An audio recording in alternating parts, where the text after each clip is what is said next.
The sun rose blood-red over the northern plains of the Empire, casting a grim light on the thousands of soldiers trudging through mud and frost. General Cale Vorton, a man whose name would soon be whispered in both awe and terror, rode at the head of his column. His armor, dark and scarred from decades of conquest, gleamed faintly in the cold dawn. The men behind him moved as one, bones weary, eyes hollow with fear and fatigue. But none dared falter. Cale's reputation was carved from steel and blood, and failure carried a price few survived. He had been sent by the emperor to conquer a rebellious province that had resisted taxation and tribute for generations. The maps described villages, forests, and rivers, but Cale saw only one path: domination. And yet, unlike other generals, Cale did not merely crush resistance. He left a message, a monument of terror. Every village that defied him would contribute to his city, a structure built not of stone or timber, but of the bones of the vanquished. By nightfall, Cale's forces had reached the first village. Smoke rose from distant chimneys as the locals fled, screaming children in tow. Soldiers dragged prisoners into the central square, where Cale awaited, his face impassive beneath the grim helm. The general's eyes, however, burned with a meticulous intent. He did not relish mere slaughter. He reveled in ritual. Each life taken, each skeleton added, was part of a larger vision, a macabre testament to the cost of defiance. The first executions were carried out silently, almost ceremoniously.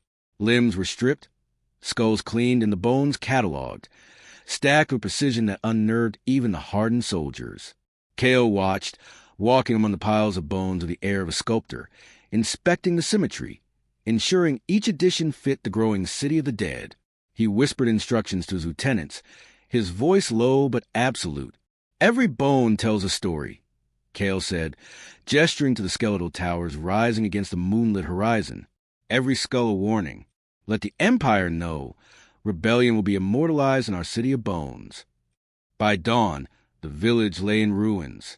Smoke and the scent of decay mingled with the bitter frost. Cale stood atop the first skeletal tower, the wind tugging at his cloak, and gazed across the fields. The plains, once alive with life, now whispered only of fear and obedience. And yet, in Cale's mind, the city had only begun. One province, 1,000 lives, one skull at a time. The Empire would remember him, and the world would fear the name Cale Vorton. As he surveyed the devastation, a rider approached, a messenger from the Emperor. In trembling hands, he carried orders that would push Cale into territories far deadlier than mere rebellion. Lands rumored to be cursed, where armies had vanished, and villages disappeared without a trace. Cale smiled, a slow, deliberate curl of lips. Fear was a weapon, but legends, etched in bone, were eternal. The march had begun, and it would not end until the Empire itself shuddered beneath the weight of his city of bones. The messenger's horse had barely disappeared into the fog before Cale turned his gaze eastward. The cursed province lay across the Black River, a land whispered about in taverns and courts alike. Soldiers spoke of villages swallowed by forests overnight, of crops withering in the sun, and rivers that ran black with the blood of forgotten conflicts. Most generals had refused the assignment, but Cale Vorton thrived where others feared to tread. He rode with deliberate purpose, the wind biting at his cheeks, the frost coating his cloak in a thin, glittering layer. Behind him, the skeletal towers of his first conquered village glinted faintly in the morning sun, a silent warning to all who dared resist. His men marched in tense formation, sensing the darkness in the land itself, the air thick with an unnatural stillness. Even the birds seemed absent. By midday, the first signs of the province emerged. Trees twisted unnaturally, gnarled roots snaking across cracked earth. Villages were abandoned, doors hanging from hinges, the remnants of hurried meals left on tables. Yet there were no bodies, only the lingering stench of decay. Cale dismounted, surveying the eerie silence, and felt a thrill. This was a land ripe for the creation of his ultimate city of bones, where fear would mingle with legend and death itself would become architecture. That night, as his campfires flickered across the plains, Cale walked among his soldiers, inspecting the perimeter. Whispers of curses, of spirits guarding the land, reached his ears. Others would have panicked. Cale's lips curved into a cold smile. Fear was a tool, and he wielded it as deftly as a sword. By dawn, the first villagers were captured. They had no time to flee, no opportunity to plead. Kale's men moved efficiently, stripping them of arms, tools, and dignity. Each skull was inspected, marked, and carried to the skeletal towers being erected on the outskirts of the province. Kale's vision was expanding. The City of Bones was no longer a single monument. It would stretch across the land, a network of terror and obedience. Among the captives was a boy no older than 12, his eyes wide with defiance rather than fear. Kale studied him with fascination. "You will learn," the general whispered, "that resistance is not courage. It is the first ingredient in legend." The boy shivered, but Kale could sense a spark of potential. Perhaps he would serve as a warning, or perhaps as an example. Night fell again, and the province was alive with a macabre symphony of hammering bones, whispered orders, and the screams of those who had resisted too long. Kale watched from a ridge, the moonlight reflecting off the frost and the skeletal spires. Each tower added another layer to his empire of fear. The City of Bones was growing, a living monument that would outlast kings, empires, and memory itself. But even as he celebrated his progress, a shadow moved among the trees, a figure watching, silent, assessing. Kale's instincts, honed through decades of war, sensed it immediately. Someone or something had followed him. The thought made his blood thrill with anticipation. Every empire has its challengers. Every tyrant has enemies. Perhaps this province would provide him with more than bones. It would test his mastery over fear itself. The first light of dawn revealed the true expanse of the cursed province. Smoke from the skeletal towers curled like serpents into the gray sky. The ground was littered with tools abandoned by the villagers and the occasional broken cart, remnants of lives snatched too soon. Kale Vorton walked among the towers, his boots crunching over frost-hardened mud. Every skull, every femur, every spine had a place in his growing City of Bones, a lattice of terror that would be remembered long after empires fell. Yet something unsettled him. Shadows moved differently here. Even his most disciplined soldiers, hardened by decades of war, muttered about whispers that were not carried by the wind. Villagers who had escaped his initial sweep told stories of a figure cloaked in black, observing, never approaching, never intervening, an invisible judge of his brutal artistry. Kale's interest was piqued. That evening, as the fires of the camp flickered and the frost bit sharper than before, the shadow revealed itself. It was a woman, pale, with eyes like molten silver and hair black as the void. She stepped into the clearing without fear, and the soldiers instinctively raised their weapons. Kale raised a hand. "Leave your weapons," he commanded, his voice carrying over the tense silence. "This observer is not yet my enemy." The woman bowed slightly, her gaze never leaving Kale. "General Vorton," she said, her voice melodic yet edged with steel, "I am Marina. I have watched your conquests, your towers of bones, and the fear you command. Yet you overreach. There are forces here older than your emperor, older than your lands, and they do not suffer arrogance lightly." Kale studied her. Most men would have faltered at her words, but he felt only curiosity. "Old forces?" he asked, tilting his head. "I have conquered empires and provinces. I have built fear into art. What could possibly challenge me here?"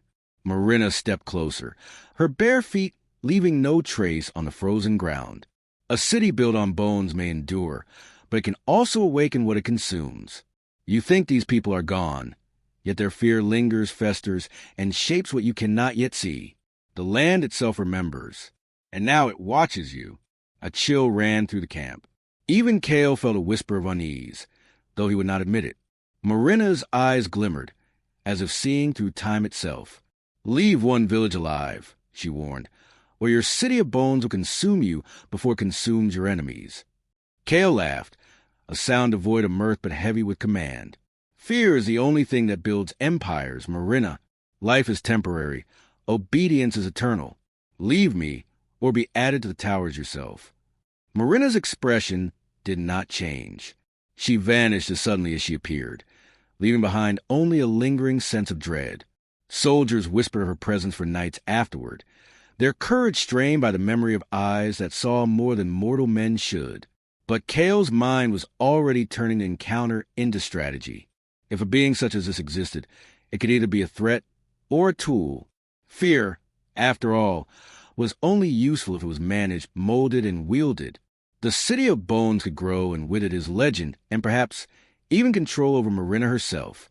As night fell again, Kale oversaw the next series of sacrifices. The frost-covered plains echoed with the cries of captives, the clatter of bones being stacked, and the subtle whispers that drifted through the towers. Somewhere in the darkness, Marina watched, and Kale welcomed her gaze. The general understood one thing clearly. The province was no longer merely a conquest. It had become a living entity, testing him, challenging him. Every skull he placed, every tower he raised, was both a statement of power and a step deeper into a game whose rules he was only beginning to understand. And far beyond the skeletal city, hidden among the ruins of forgotten temples, forces older than empires waited. The bones would speak, the land would remember, and Kale Vorton, the general who built a city of bones, would soon learn that even fear has a master. The skeletal city stretched across the plains like a nightmare made flesh, or rather, made of bones. The wind howled through the towers, whistling like the screams of the countless victims Kale Vorton had claimed. Soldiers moved with a strange rhythm, half ritual, half march, stacking bones with precise, almost reverent motions. Kale walked among them, a shadow of authority, observing, calculating. Every action was deliberate. Every death added to the monument of fear. It was during one such inspection that the priests of the province emerged from hiding, cloaked in tattered robes, faces painted with symbols older than the empire itself. They approached Kale under a white flag. Their leader, an aged man with hollow eyes, bowed. "You have built something unnatural here, General," the priest said. "The land cries beneath the weight of the bones. Spirits linger, and they hunger for balance. If you continue, the city will not just terrify the living, it will awaken the dead." Kale regarded him silently, then spoke, his voice cold as iron. "Balance? The Empire demands obedience, not balance. Fear is the law here. You speak of spirits, then let them bear witness. Let them tremble as the world trembles beneath my city of bones." The priests hesitated. Then, without another word, they disappeared into forested edges of the province. Yet Kale knew their warnings carried truth. There was a subtle shift in the air, a weight that pressed on the senses of his men. Whispers rose among the soldiers, faint, unintelligible, but filled with dread. Even the most hardened veterans looked over their shoulders, as if something unseen stalked them. That night, Kale held a private council with his lieutenants. The province was no ordinary rebellion. It was alive with its own history, its own power, and he intended to master it. "We continue the sacrifices," he commanded, "but now we add ritual. Each tower will be dedicated, each skull aligned to the stars. The city must not merely terrify, it must endure beyond memory. The Empire will remember Kale Vorton for centuries." The first ritual began at midnight. Candles flickered in the skeletal towers, casting grotesque shadows across frost-covered plains. Prisoners were brought forth, selected not just for their resistance, but for the intensity of their fear. Kale moved among them like conductor, orchestrating terror with precision. Every scream, every plea, every hesitation was a note in his symphony. Bones were stacked in new formations, spirals, arches, and towers that seemed to defy logic. Kale inspected each, whispering instructions, noting angles, and aligning them with celestial patterns. "The city is alive," he murmured, almost to himself. "It breathes in fear. It will endure when empires crumble. It will speak when the living cannot." By dawn, the first ritual was complete. The skeletal towers glistened under the cold sun, a lattice of white and gray etched against the blackened earth. Soldiers who had witnessed Kale's methods muttered prayers, some of fear, some of awe. The city of bones had grown, not just in size, but in significance, a monument that bridged the physical and the spectral. Yet Kale's ambitions were far from satisfied. Whispers from the forest had reached him. The presence of Marina remained, watching, testing, judging. Her cryptic warnings lingered in his mind, but Kale's desire to dominate, to create a legacy etched in terror, outweighed caution. He would not be deterred. The city of bones would stand, and Cale Vorton would be immortalized, not in marble nor in gold, but in the echoes of fear itself. And in the shadows, the spirits of the dead stirred restless, their whispers growing louder. The city of bones was no longer just a monument to conquest. It had become a catalyst, awakening forces older and darker than Cale had ever imagined. The city of bones had grown into a sprawling necropolis, towers stretching higher than any living man could endure to climb. Frost glittered on every skull, every rib, creating a macabre mosaic that reflected the dim light of the crescent moon. The air was heavy, thick with the scent of decay and the faint metallic tang of old blood. Cale Vorton walked alone along the outer ramparts, his cloak whipping in the bitter wind. The soldiers were asleep, or claimed to be, but the city itself was alive. Whispers drifted along the frozen air, the murmurs of those who had been consumed, their voices weaving together into a haunting symphony of fear. Some of the men whispered that the towers themselves had begun to breathe. Cale dismissed it, though a shiver ran down his spine. A sudden movement caught his eye. From the shadowed edges of the city, a figure emerged, Marina. Her eyes glowed faintly, silver in the moonlight. She stepped closer, her presence drawing the chill deeper into Cale's bones. "You have built a monument," she said, her voice low, "but monuments demand a price." Cale smiled, a mixture of arrogance and curiosity. "Price," he repeated. "Fear is the price, Marina. Every scream, every broken body, every shattered soul feeds the city. What price do you speak of?" Marina's gaze hardened. "Not all fear is yours to command. The spirits linger, restless. They do not serve, they judge. Tonight, they awaken, and you will see that even the strongest man is fragile beneath the weight of what he has stolen." As she spoke, a wind rose, howling to the skeletal towers, carrying voices that were not human. Soldiers awoke screaming, weapons clattering to the ground. Skulls that had been stacked in perfect alignment toppled, forming new, twisted patterns. Shadows coiled and shifted, writhing as if alive. Cale's heart pounded, not from fear, but from exhilaration. This was more than conquest. This was war with the very essence of death itself. Marina raised her hands, tracing symbols in the air. Each gesture seemed to command the whispers, channeling them into visible tendrils of black mist that slithered along the ground. "The city is no longer yours, Cale Vorton," she warned. "It tests you. It remembers." Cale unsheathed his blade, its steel gleaming under the ghostly light. "Then let it test me," he said, voice unwavering. "I am the general who commands armies and death itself. Fear is my ally, and I will bend even this unnatural force to my will." The mist coalesced, forming shapes that resembled the faces of the dead, twisted, screaming, accusing. They advanced on Cale, yet he met them with precision and force. Each strike of his blade severed the shadowy forms, but for every one destroyed, two more seemed to take its place. It was as if the city itself was alive, defending the bones it held. Hours passed like this, a relentless clash between man and spirit.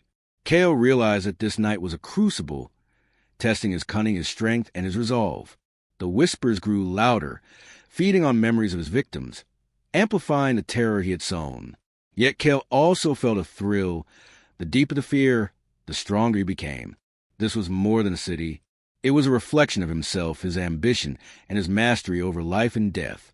Finally, as the first light of dawn touched the icy towers, the whispers receded. Cale stood among the shattered towers, breathing heavily but victorious. Marina remained at the edge of the clearing, her gaze unreadable. "You have survived," she said. "But know this, survival does not mean mastery. The city remembers, Cale Vorton. It will test you again, and it will not always be lenient. Beware the day when fear itself rises to judge the one who commands it." Cale's lips curled into a determined smile. "Then I will meet it," he said. "Fear is my instrument, and I will play it better than any force, mortal or spirit, that dares to challenge me." The city of bones stood silent once more, its towers gleaming like the teeth of some colossal beast. Yet within its labyrinthine corridors, shadows stirred, whispers lingered, and the spirits of the fallen watched, patient, waiting for the moment when Cale Vorton's ambition might finally. Weeks had passed since the night of whispers. The soldiers whispered rumors in the taverns and encampments surrounding the city of bones. Some spoke of spectral sentinels that patrolled the towers at night, while others claimed to see Kale himself conversing with shadows as though they were allies.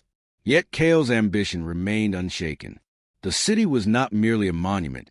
It was a fortress, a weapon, a statement to the Empire, and he would see it completed. But the world beyond the plains had not stood idle. Word of Kale Vorton's atrocities, the skeletal city, and the horrors of the rituals reached the ears of rival generals, distant kings, and the Emperor himself. A coalition began to form, armies gathering with one goal: to bring the general to heel, to destroy the city of bones before its darkness could spread further. Kale watched the horizon from the highest skeletal tower, eyes narrowed as dust plumes signaled approaching armies. He did not fear them, not entirely. Every general he had faced, every soldier he had crushed, had fueled his legend. But this was different. This was not just flesh and steel. They brought determination and a desperation that smelled of righteous vengeance. The first assault came at dawn. Siege engines hurled stones, arrows darkened the sky, and the ground shook under the weight of thousands of boots. But the city of bones was no ordinary fortress. Its towers, its walls, even the streets themselves seemed to shift subtly, rearranging as though alive. Skeletons of the fallen, stacked with meticulous care, tumbled into defensive formations, creating barricades and impeding the attackers. Soldiers reported feeling hands claw at their feet from beneath the frozen soil, shadows brushing their faces with icy fingers. Panic spread fast in the wind. Kale moved through the city like a wraith, directing the defense with precision. His soldiers, conditioned by fear and ritual, obeyed without hesitation. Yet Kale understood that brute force alone would not preserve the city. The spirits he had antagonized, stirred during the Night of Whispers, had grown stronger, their unrest now intertwined with the very bones that composed his empire. He needed to control them, to bend them fully to his will. As night fell, the air shimmered with unnatural energy. Kale ascended the central tower, where the oldest and largest skulls formed a ceremonial dais. With chants learned from forbidden texts and rituals witnessed only by him, he summoned the spirits, binding them to his command. Shadows coalesced into monstrous forms, skeletal warriors, and ethereal beasts that surged into the battlefield below, striking fear into hearts of the invading army. The attackers faltered. What was once merely a city of bones had become a city of living terror. Entire regiments broke and fled, convinced the general had mastered death itself. Kale's voice rang out, commanding both living and dead. "You will bow, or you will be consumed. The Empire remembers my name, and fear will etch it into eternity." Yet even as the battle seemed to turn in his favor, a new threat emerged. A coalition mage, cloaked in crimson robes and wielding relics of old, arrived at the battlefield's edge. His chants were antithetical to Kale's rituals, weaving light into patterns that disrupted the binding of spirits. Shadows recoiled from him, faltering under the pressure of his spells. Kale's heart, long accustomed to cruelty and domination, recognized the challenge immediately. He could bend fear, command death, and orchestrate horror. But this force of light threatened to unravel everything he had built. With a guttural roar, he descended into the heart of the city, confronting the mage atop the highest bone tower. Their clash was not merely physical. Arcane energy met spectral wrath, each strike echoing across the plains, shaking the bones of the city like a living heartbeat. Below, the battle raged. Soldiers fought with renewed desperation, tore between the unnatural horrors defending the city and the unstoppable tide of the Emperor's coalition. Kale, consumed by both fury and focus, became a force that straddled the line between man and something else entirely. By the time dawn crept over the plains, the city of bones remained standing, scarred but defiant. Kale had survived. The mage was driven back, and the invading armies lay broken, retreating in terror. Yet the city had cost him dearly. Bones cracked, structures toppled, and the spirits grew restless again, their whispers louder than ever. Kale knew that each victory brought him closer to the point where even he might not control the forces he had awakened. Standing atop the central tower, overlooking the skeletal expanse, Kale's gaze hardened. "The Empire fears what it cannot command," he murmured. "Let them fear me.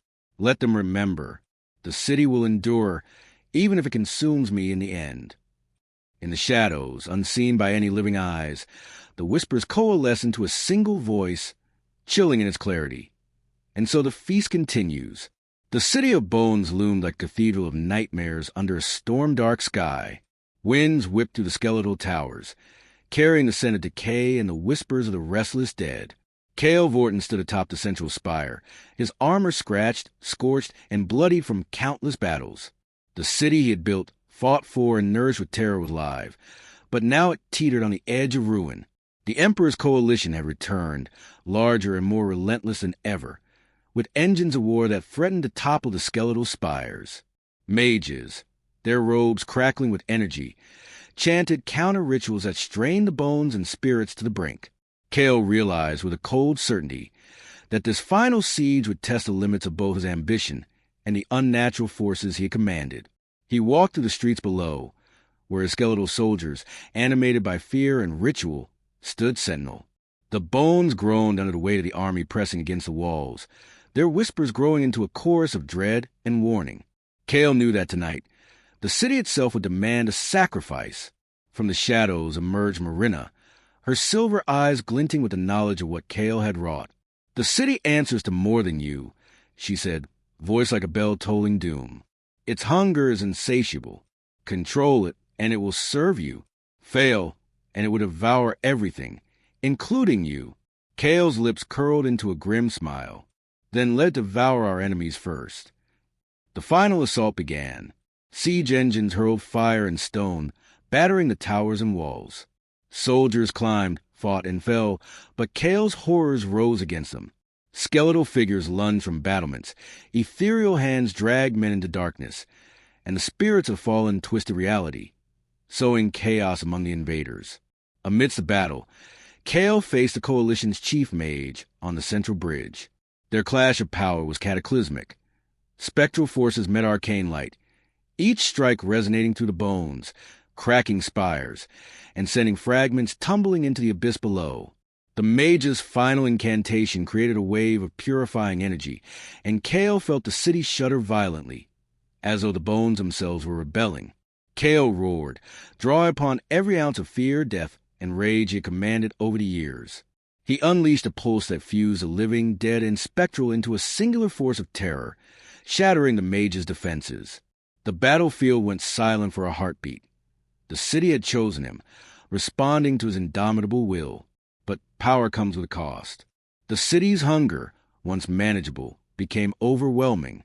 Towers collapsed inward, skeletons fractured and reanimated in unpredictable ways, and the spirits he had enslaved now clawed at him from all directions. Cale realized that the city would not allow him to leave unscathed. The monument he had built demanded life in exchange for dominion. In a final act of command, Cale poured his essence into the city, binding himself to its bones, becoming one with the necropolis. The ground shook, the wind screamed, and the skeletal towers glowed with an eerie, sentient light. The Emperor's army fled, leaving the battlefield of the city and to Cale's eternal vigilance. Time passed differently within the City of Bones. To the outside world, it became a legend, a warning whisper among soldiers and travelers. To Cale, it was eternity. He existed as both ruler and guardian, a spectral general intertwined with the dead he had commanded. The city endured, a macabre testament to ambition, power, and the dark mastery of fear. Years, decades, and centuries later, travelers would report seeing the City of Bones rising from the mist, towers gleaming with an unearthly light. No army could breach its walls, no mage unravel its enchantments. And at the center, atop the tallest spire, a figure moved silently. A guardian, a tyrant, a general who became legend, whispered in fear and revered in terror. The empire that once feared him faded into history, but Cale Vorton City endured. His name became synonymous with ambition, cruelty, and the unyielding hunger of fear. And in the silence of skeletal streets, the whispers of the dead carried his story.